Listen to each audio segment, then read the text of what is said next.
mo na siya, nangapisat siya, tanawa ang akong cookies. O, diba? Pisat kay siya. More on tinapay. Ang iba hurot na, daghan kay pila. And this is muffins. And this is panlasang Pinoy, cassava cake. O, diba? Another cassava cake na. Hinay, tag 600 ba kayo na. Na-hold up ka ko karong ano na ko oy lakawa para sa pagkain sapin-sapin. Nauna lang yun nabilin. I have kutsinta.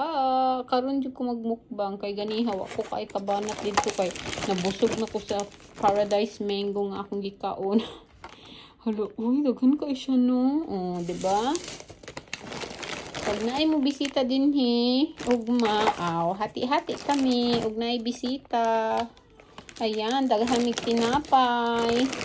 Come here, bisita. May